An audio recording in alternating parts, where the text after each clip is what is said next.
so let's cover my bets. My name's Terrence Roth. I'm 65 years old, almost. Born May 13th, 1957, at the height of the Cold War. I'm an old guy. I live on Social Security, mostly toothless, if you can't tell from my speech. Um, I'm a gamer. You see the games back here. Memoir 44, some books, some videos, IL2. I like Sims. I like sim racing. I like strategy games. I play Battletech. I play this. I play that. But let's talk about the here and now. There's a war going on out there. It goes on between the haves and the have-nots, the doers and the do-nots, the seekers of pleasure, and, well, we're all seekers of pleasure, regardless of what that pleasure is, whether it's a warm kitty cat, which I have one right over here. His name is Brahm. Or a wonderful woman, or if you swing that way, a wonderful man in your life. Assuming you're male. I'm not assuming anything. But we have a quandary. Right now, there is a war going on in Eurasia between Russia and Ukraine. Is Russia's war justified? Some say it is. I, I don't think so. I don't think it's justified. Does Ukraine have the right to defend itself? Excuse me, if your country was being invaded by a nation across its border, you wouldn't defend yourselves? Hello? Well, welcome to the world, folks. Yes, defending themselves is justified. No, they should not roll over and give up just because an asshole in charge of a neighboring nation says you should give up and do things my way because I'm the baddest motherfucker in the valley and you're not. Well, that didn't quite work out too well for him because the Ukrainians are doing a pretty good job of showing the world that, at least in their valley, they're the baddest motherfuckers around. So, they're doing their thing and they're fighting their asses off. Why are they doing this? Because they want a say in their own lives. They want a say in where they're going, what they're going to do, what's going to happen, how it's going to be.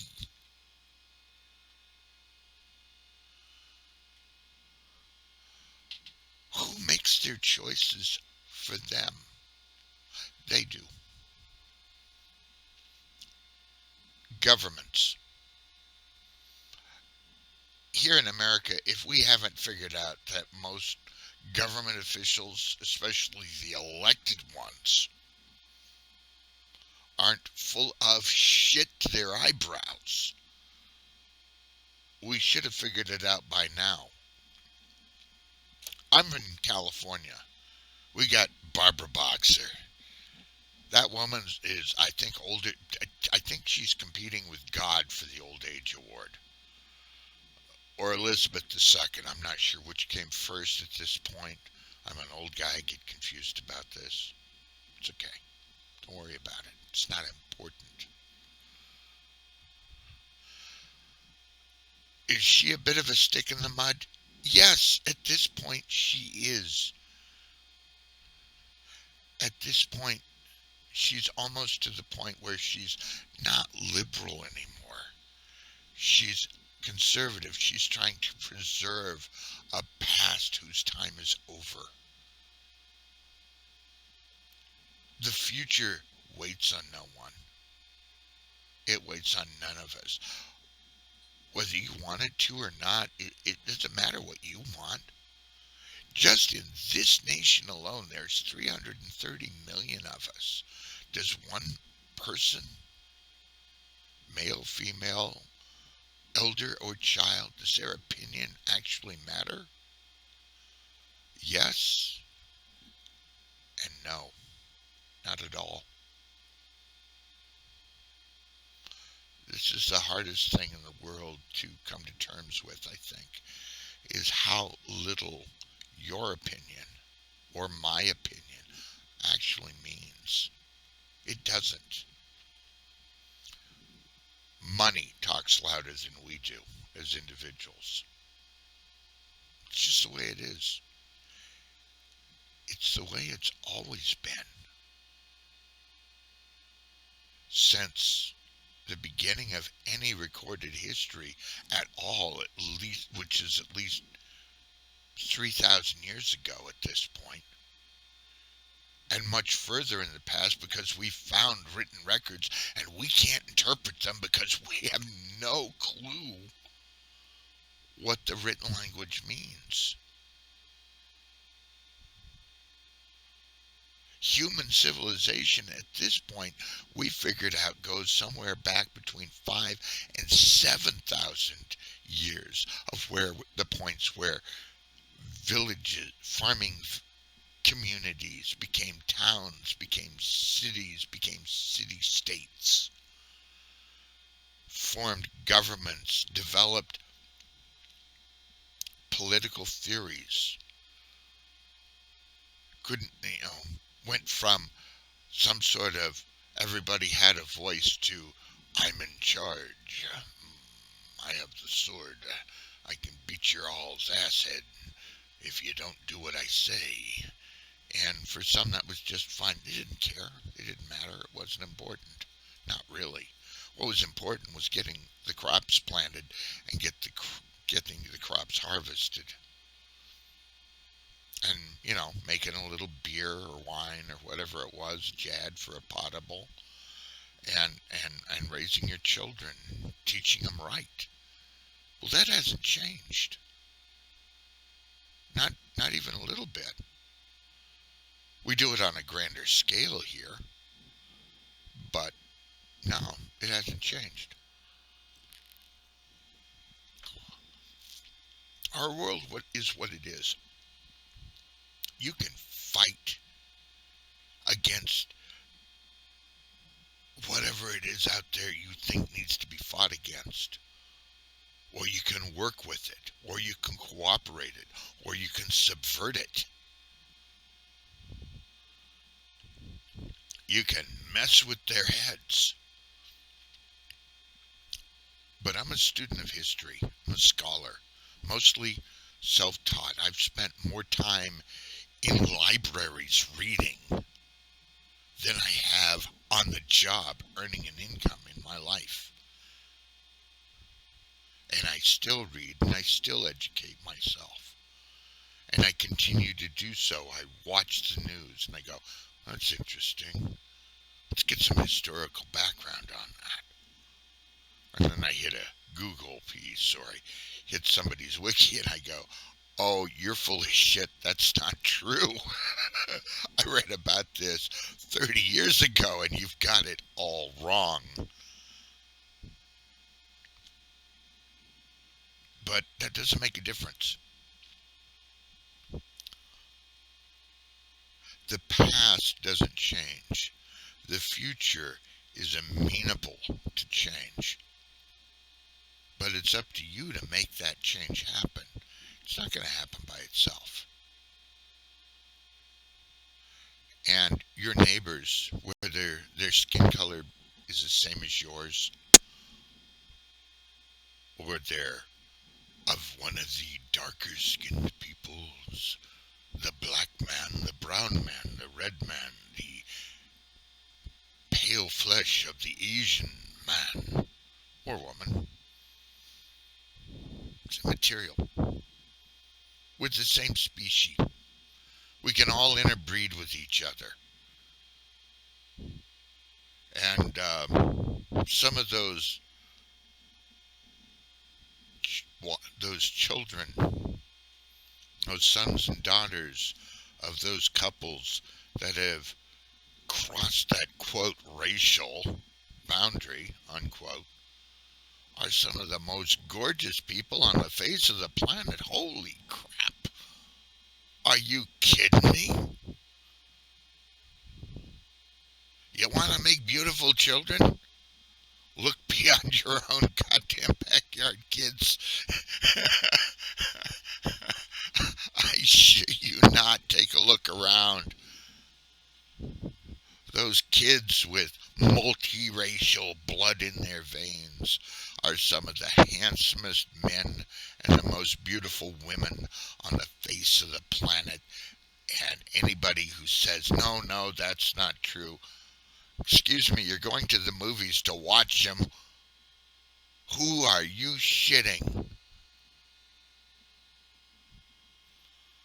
You know they exist. Who are you lying to? Because I don't believe your lie. The only person who believes your lie is you. No one else believes it. You know why? You keep talking about it. You keep trying to sell yourself. Oh, it's the fault of those liberals. No, it's not the fault of the liberals. It's the fault of those immigrants. No, it's not the fault of the immigrants. It's all those poor welfare cheats.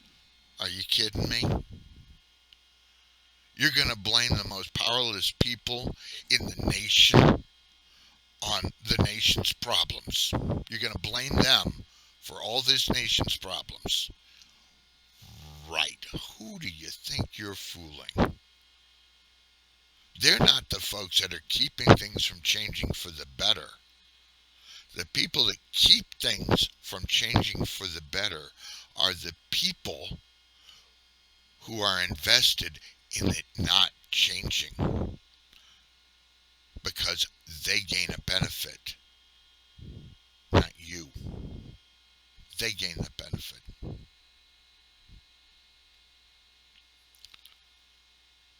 Now, who would that be? Entrenched politicians? Yes, might be. Boards of corporations? Maybe, maybe. Mm-hmm. People with more money than brains. The only skill they have is hiring people that are competent to manage their money and wealth for them because, frankly, they can't do it themselves. They're incompetent. They have one skill only, hiring the right people to work for them because they have no clue. This hasn't changed in 1,000 years. We have all these sweet little toys. We have, here I am reaching for one of my sweet little toys and I can't reach it. We have joysticks. We can play our video games. We can be the famous fighter pilot going off to conquer the galaxy, make it safe for, I don't know, whatever. I've got a racing wheel down here. I can be the great race car driver. I can be Mario Fangio at the Mille Megale 1929. Off to be champion of the world, the fastest man on wheels. At least up here. The reality is I could probably drive a car fast. I probably could drive a car at racing speeds. And probably do so safely. maybe even place. But there's a whole bunch of other people on the track, probably going to be better and more practiced than me. Did I place because they felt sorry for me, or because I was a crazy man behind the fucking wheel and the last thing they wanted to do was be somewhere on the track where I might run into them, so they backed off and said, there'll be another race.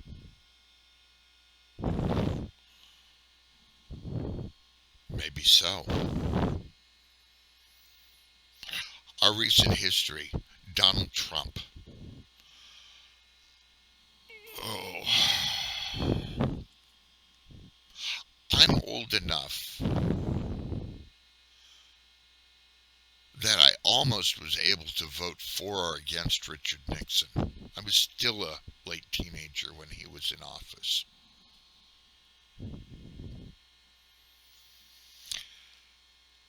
But I remember Spiro Agnew. Mr. Agnew was not a great vice president, and he wasn't a great president. And that's why he was gone before Nixon took office the second time. And his second vice president was a man by the name of Gerald Ford, who was kind of clumsy, kept whacking his head on the combing of Marine One, the Marine Corps helicopter, because he was a tall man. And, I'm the president. Whack! Ow! Man had no issues with being reminded to be humble, because every time he stood up straight and went strongly, he whacked his head on a door frame. I think it's a great thing that the United States Navy named an aircraft carrier after that man. I think it's a wonderful thing. And while I'm not a big fan of the powerful, I like Gerald Ford. He was followed by Jimmy Carter. Jimmy, well, Jimmy Carter is Jimmy Carter. He's this guy from Georgia, the peanut farmer. Call him what you want. But when Jimmy Carter says he's about people, I believe him. I believe him. And the presidents marched onward. We had Reagan. We had our boys from Texas, junior and senior, senior and junior.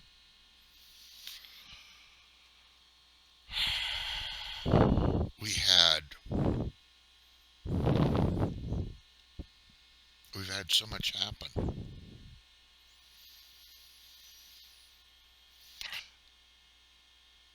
But I'm a student of history. I'm a scholar, and beware you, the scholar among their books.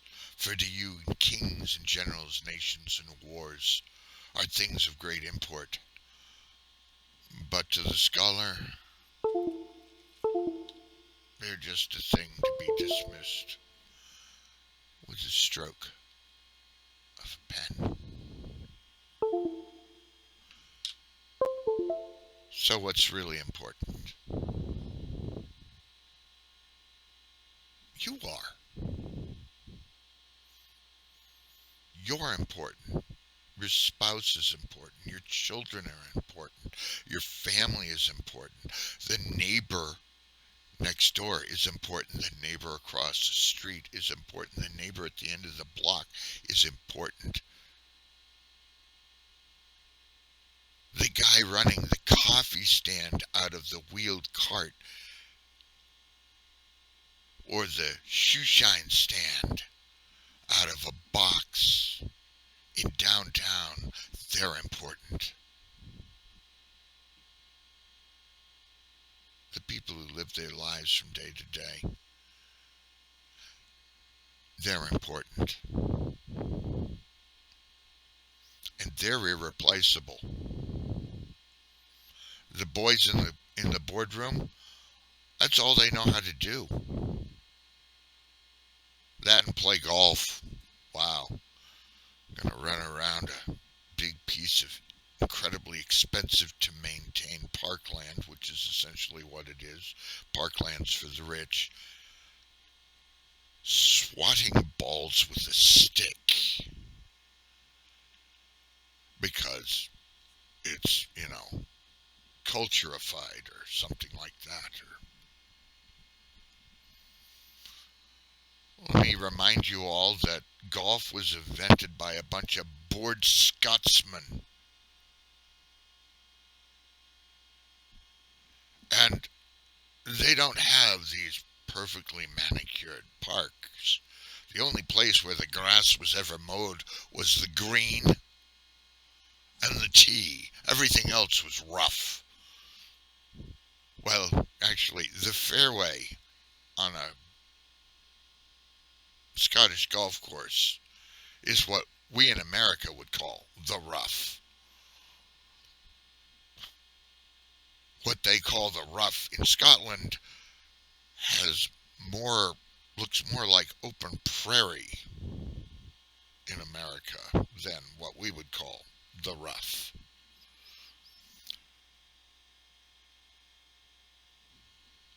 I never understood golf, and I've worked on a golf course and helped maintain golf courses, and I will never ever get golf. It is, in my mind, the most pretentious sport on the face of this planet. And it's not even especially fun or especially challenging, to tell you the truth. It's merely always difficult. And that's even for the pros. Because Mother Nature doesn't give a damn whether you're playing golf, whether you're using a 3-iron or a 9-iron or a 7-iron or a wood or a putter. Mother Nature could care less. You're in her domain. And if she decides it's time for the wind to blow, you're going to lose your balls. Yes, I really said that. Anyway, that's probably enough for this talk with America. Oh, isn't that pretentious? With this talk with you. I may post more, I may not. I honestly don't know. Depends, if I get a little feedback. Okay, I'll throw some more up. But this world we live in is a confusing mess. And we, as individuals, need to sort it out as best we can for ourselves. But if someone's selling you a bill of goods that sounds too good to be true, it is too good to be true. I didn't believe Donald Trump. We're going to make America great again. Wait a moment. America is great, moron. We never stopped being great. We are a great nation. We are a great power for good or evil in the world. But regardless, we are.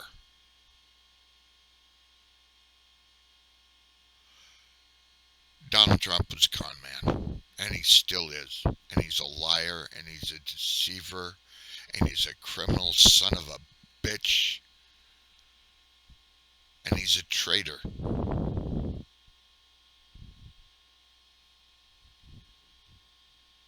He plotted to overthrow the rule of law and the Constitution of the United States.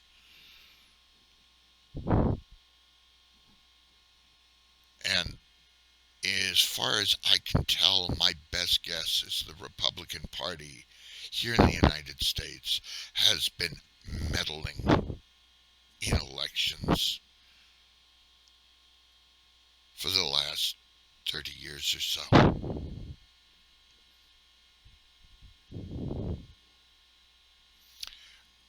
And I'm not saying the Democrats haven't, but if they have,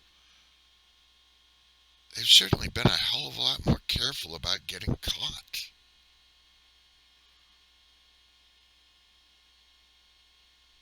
The Republicans have shown themselves to be arrogant, at least in their leadership, out of touch,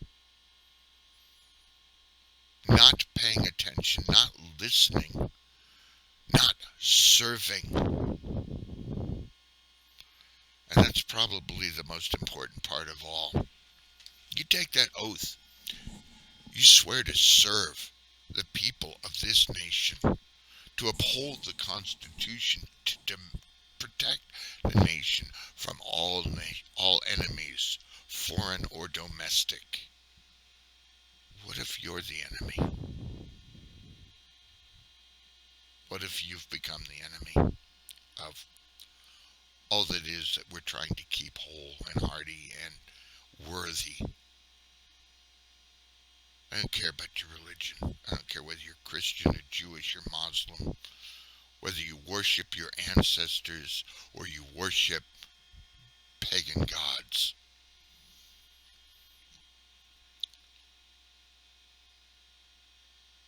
Your religious belief system is of no consequence. I'm sorry, but it's not.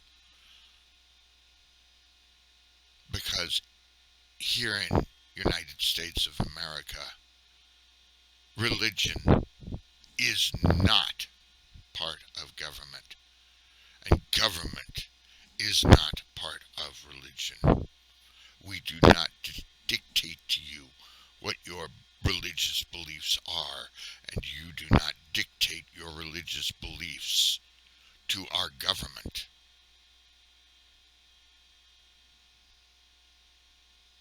Be nice if we kind of held a little tighter to that particular line.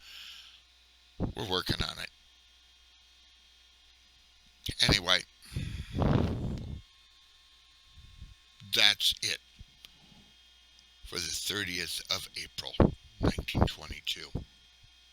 Excuse me, 2022. I didn't say that, did I? Okay, maybe I did. Be wise. Be kind. Be warm. Be loving. Be appreciative. And if someone is being an asshole, just tell them, dude, you're being an asshole. Why don't you do something about that? Well, that's just your opinion. And you look at them and they go, and you look, and they say that to you, and you look around and say, "You sure about that?" And then instead of arguing with them or debating with them, turn around, walk away. Their karma is their own. And if their karma runs over their dogma, it's their fault. That's it from California. See you next time.